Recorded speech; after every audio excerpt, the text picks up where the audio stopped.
E aí pessoal, eu sou a Havana, sejam muito bem-vindos ao Lenda em Queda. E no vídeo de hoje eu vou falar de sangue e outras relações de Raven Queen. Esse é mais um daqueles vídeos, o puro suco do caos de quem acabou de terminar o livro. Apesar de que eu terminei esse livro ontem, mas eu não consegui. Eu sentei pra fazer o roteiro, eu juro que eu tentei. Mas meus pensamentos não entravam na linha. Eu queria ter gravado esse vídeo ontem quando eu terminei. Mas eu terminei ele, já tava escurecendo, a iluminação desse quarto aqui é bem ruim. E aí eu falei, pô, vou ter que gravar amanhã. E foi um caos dormir com tudo com esse livro na minha cabeça. Sangue e Outras Relações é um livro já mencionado aqui no canal. Eu falei dele no vídeo Um Livro pra Cada Música do Anti-Herói do João. E falei que eu chorei bastante, eu não tinha terminado de ler na época. Já preciso começar dizendo que Sangue e Outras Relações é um livro que eu tenho um certo vínculo afetivo, porque eu li antes de todo mundo e dessa vez não foi simplesmente uma parceria, inclusive vai lançar, já tá em pré-venda, vai lançar agora no início de novembro, a pré-venda já vai estar aqui na descrição. Mas assim, eu fui meio que a primeira leitora desse livro, porque eu conheci a autora numa das lives de sprint do canal Saindo do Flop em agosto, que rolou assim, lives de sprint de escrita para escritores terminarem livros. E juntamente com a Raven Queen eu terminei o meu livro nessa época, sim. Inclusive ela leu o meu livro que tá sendo lançado no Wattpad nesse momento. Se você quiser ler meu livro, vendeu meu pão aqui rapidinho. Então assim, e como ela escreveu o final desse livro, comentando na live e tudo mais, eu estava lá no dia em que ela terminou esse livro e comecei a ler. Eu demorei bastante pra ler porque eu li pelo celular e eu sou muito rápida lendo e-book, se for no Kindle. Tipo assim, li no Kindle eu demoro 2 dias. Colocou no celular 3 semanas, porque aquela coisa, notificação, aquela distração, a luz também não colabora muito, enfim. E eu participei de outros processos desse livro também, ajudando a autora com as coisas de lançamento de e-book na Amazon, que assim é uma burocracia sem fim. E principalmente porque tem essa capa aqui maravilhosa que foi ilustrada por mim. Sim, além de booktuber, eu trampo de ilustrador, autores me contratam. Enfim, chega de ficar me gabando pela minha amizade com o autor, apesar de que eu posso fazer isso, já que eu li o livro antes do lançamento. E vamos falar do que se trata Sangue e Outras Relações. Sangue e Outras Relações é tipo um daqueles clássicos romances de adolescentes com vampiros. Você gosta de história de vampiro, já vai fazendo a pré-venda aqui embaixo, porque é um prato cheio. Eu, pessoalmente, não sou a maior fã de histórias de vampiro que tem. Na real, eu acho que assim, eu não tinha lido nenhum romance adolescente de vampiro até então. Eu não peguei essa fase que teve esse boom em algum momento ali da literatura. Eu não li nada disso nessa época.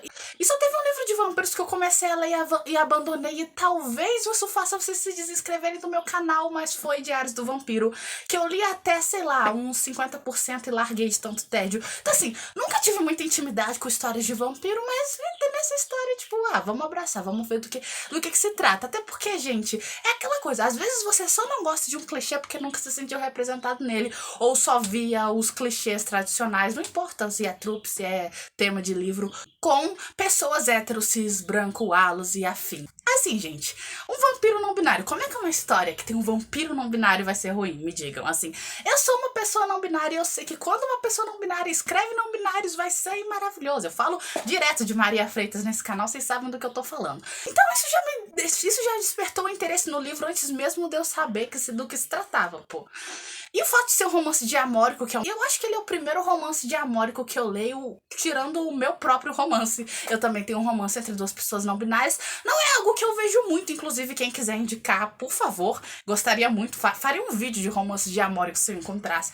Que assim, não binários amando não binários, pra mim é a melhor coisa que tem. Mas enfim, nesse livro a gente vai acompanhar a rotina do José, que é um humano tradicional que estuda numa escola de magia, colégio interno desses que os alunos moram lá por muito tempo, só vão pra casa nas férias. E ele não tem colega de quarto até então, e ele é avisado que ele vai ter um colega de quarto que por acaso é um vampiro, porque até então humanos e vampiros tinham quartos separados, mas estava rolando uma coisa de, não é legal essa separação, vamos fazer um teste. Você acabou de chegar na escola, esse vampiro vai chegar hoje, vocês vão ser colegas de quarto. E aí, com muitas confusões nesse meio tempo, o José acaba indo buscar e conhecendo o Leonardo. Leonardo, gente, Leonardo, o que dizer deste vampiro? Eu não consigo, sério, eu preciso expressar meu amor por esse serzinho perfeito chamado Leonardo. O Leonardo, ele é um vampiro, porém ele é o que chamam de vampiro incompleto, ele tem algumas distorções e coisas que são explicadas no livro, mas se eu tentar explicar aqui não vou conseguir. E ele veio de uma família até então bem conhecida e tudo mais, mas ele foi meio que excluído dessa família e todo mundo sabe quem é ele, tipo assim, todo mundo falando, aquele vampiro incompleto, não sei o quê. Mas o José não liga muito pra isso, ele não tem preconceito com o Leonardo em relação a isso, mas a escola inteira, professores, alunos, tirando a diretora, basicamente, e alguns professores, todo mundo tem essa coisa com o coitado do Leonardo, que é só uma criança. Ele começa esse livro com 14 anos, gente, me diz se não dá vontade de proteger. Uma pausa rápida pra dizer que se tiver com barulho de obra no fundo desse vídeo, tá tendo obra em frente à minha casa, no estacionamento aqui, que é colado no meu quarto, e eu precisava gravar esse vídeo hoje, então assim, eu não tenho como esperar ir embora. Se tiver um barulho de obra no fundo, é só isso, perdão. E a gente vai acompanhar o Leonardo e o José nessa jornada, também com a melhor amiga do José, que acaba se tornando melhor amiga do Leonardo também, que é a Anastácia. Eu tenho opiniões sobre a Anastácia, eu acho que a Anastácia ela é muito legal, eu gostei muito da interação, ela é muito divertida. No início eu comecei a achar ela meio inconveniente por certas coisas que ela faz, assim. A relação dela com o José é muito relação de adolescente do ensino médio. Melhores amigos adolescentes no ensino médio. Eu não tive muitos amigos no ensino médio, mas eu via na minha sala de aula, na época que eu estudava, a interação entre os adolescentes, assim. E lendo a Anastácia e o José nas suas interações, eu vi exatamente a mesma coisa. Então, assim, já é um ponto pra autora, que não é mais uma adolescente, mas conseguiu escrever adolescentes muito bem.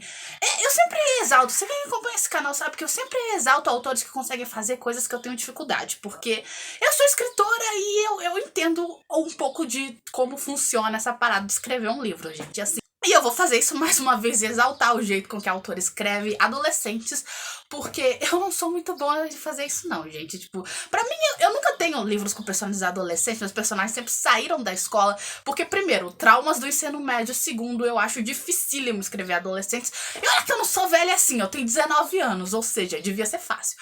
Enfim, o livro vai passando e a gente vai acompanhando a relação do Leonardo e do José. Eles têm uma química instantânea. Sabe aquele casal que quando as primeiras interações você já percebe que assim vai ser um casal de milhões? Então, preciso dizer que Leonardo e José são esse casal. Eles têm umas interações, uma coisa... É muito bom porque enquanto o Leonardo é muito inocente e ele viveu a vida inteira sem muito, meio isolado do mundo e tudo mais, o José já é um pouco mais malandro, vamos por assim dizer, ele já manja um pouco mais da vida. Então é interessante essas interações, de vez em quando o José brinca com alguma coisa e o Leonardo não entende, ele pede desculpa, aí o José, não, eu tava brincando. Isso é divertidíssimo de ler, sabe? E assim, o Leonardo, ele é adorável, eu quero proteger o Leonardo, sério. Mas assim, livro adolescente, vamos projetar. Agora eu falei da parte boa, não é mesmo? Vamos falar da parte que também é boa, mas que é triste. Eu comentei no vídeo do Anti-Herói que esse era um dos livros que mais estava me fazendo chorar, mesmo eu não tendo terminado.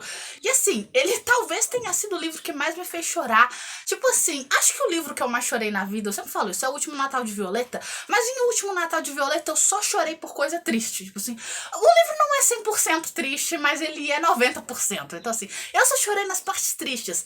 E em Sangue e Outras Relações eu chorei também nas partes felizes. Tem umas partes emocionantes, tipo, vezes que o José dá um presente pro Leonardo, aí o Leonardo começa a chorar porque ele é um serzinho muito puro que não teve muito afeto na vida, gente. Isso me destruiu, de verdade, isso me destrói.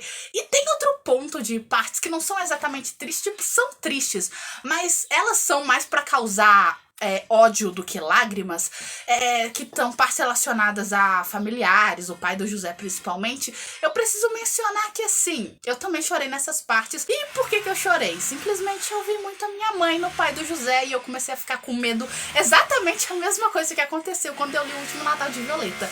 Se rola essa identificação comigo, ferrou, eu começo a chorar, tipo, eu começo a ficar desesperada e eu nem tô brincando, juro, é uma coisa que acontece. Teve aqueles momentos que eu queria, se eu estivesse no Kindle, aquela sempre fala aqui, né? Ah, queria tacar meu Kindle na parede. O meu celular, eu não penso muito nisso, porque meu celular foi um pouco mais caro. Mas assim, dava vontade de largar o telefone, preciso largar pra respirar. Nesses momentos eu, inclusive, surtar com a autora no WhatsApp algumas vezes, outras eu fui pro meu Twitter fazer um outro comentário, enfim.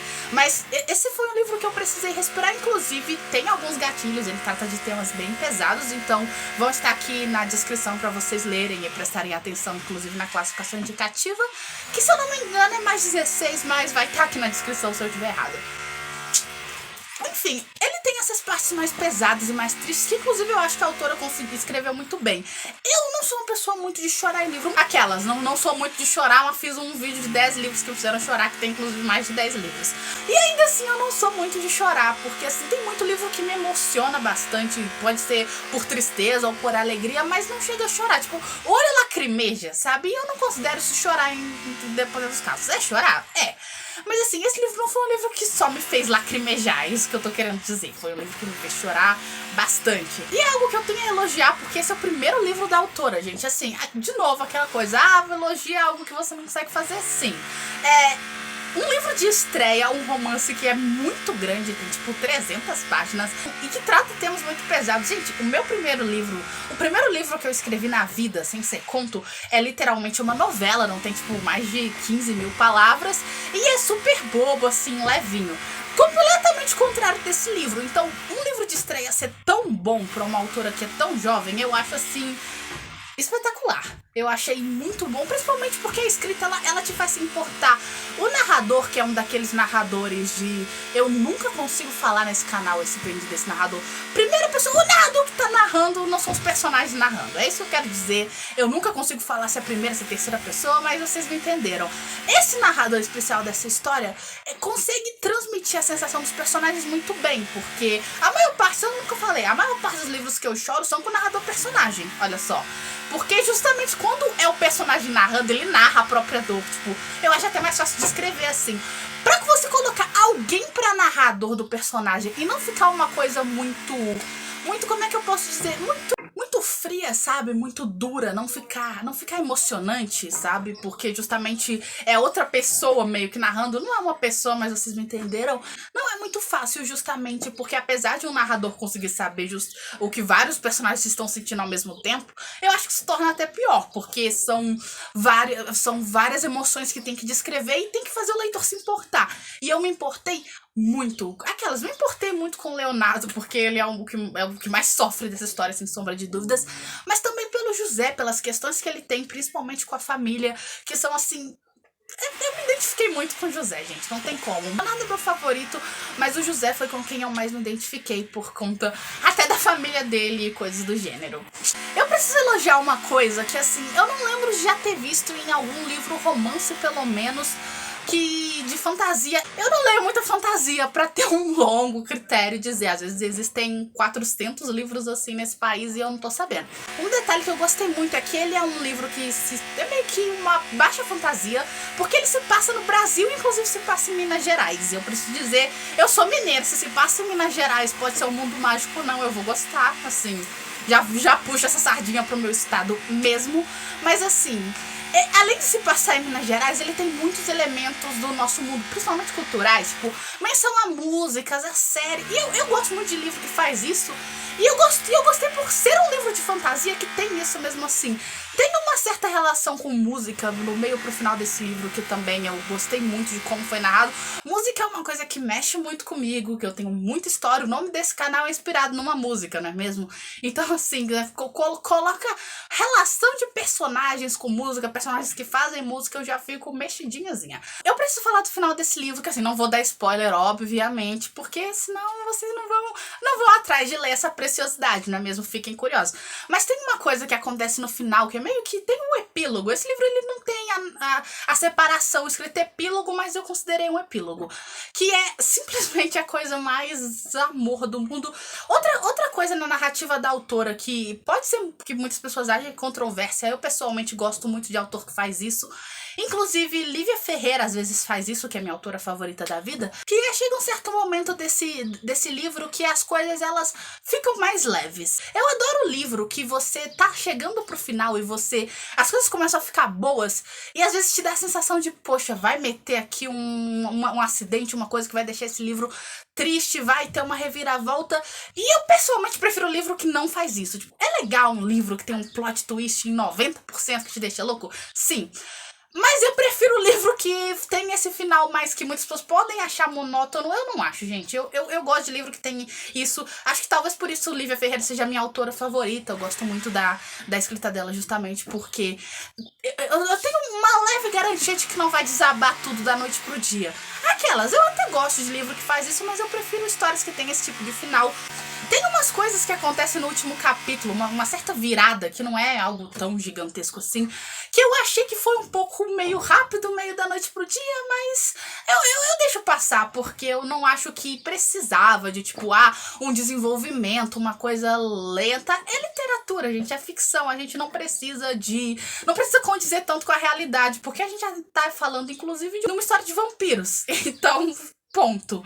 Então, assim, apesar de ter achado essa parte um pouco, meu Deus, eu não é algo que me faria tirar a nota desse livro. E caso não tenha ficado claro, foi um 5 estrelas e um favoritadíssimo, assim.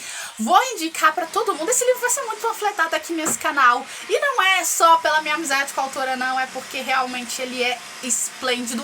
Inclusive, eu fiquei encantada com a escrita da autora. É mais uma autora que eu vou querer ler tudo que lançar. E tudo que não foi lançado ainda, porque eu meio que tenho esse direito, né? Mas enfim. Mas eu gostei muito da escrita, de como é fluida e de como...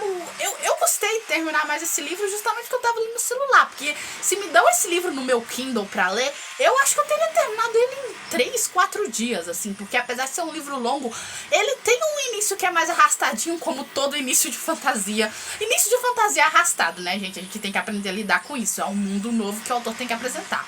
Mas assim, quando você entende tudo e ele engata lá pelo capítulo 6, mais ou menos, vai até o fim maravilhosamente bem. Eu li, tipo, fazendo a conta aqui, acho que uns 60% ou mais desse livro num dia, assim, porque fui pegar pra ler e eu não consegui largar nunca mais, eu fiz nada mais no meu dia, mas aí vida que segue, porque tem essa escrita viciante, que eu gosto muito de autores que tem isso, então assim, vocês vão me ver falar de Ravel Queen nesse canal pra caramba, podem ter certeza, e de Sangue e Outras Relações também, inclusive eu quero colocar ele no roteiro de mais um vídeo que eu vou fazer, mas aí sem spoilers. Enfim, gente, esse foi o vídeo de hoje. Comprem Sangue e Outras Relações. Perdoa o barulho da obra, né? Porque tá muito difícil. Se inscreve aqui no canal se você não for inscrito ainda. Deixa um like nesse vídeo pra ajudar. As minhas redes sociais e minhas histórias vão estar aqui na descrição, assim como o link desse livro sensacional. Comprem na pré-venda. Se você tá vendo esse vídeo já em novembro, já tá disponível. Compra pra ler, porque é muito bom, é maravilhoso, recomendadíssimo. E no mais é isso. Obrigado por ter assistido até aqui. Valeu e tchau.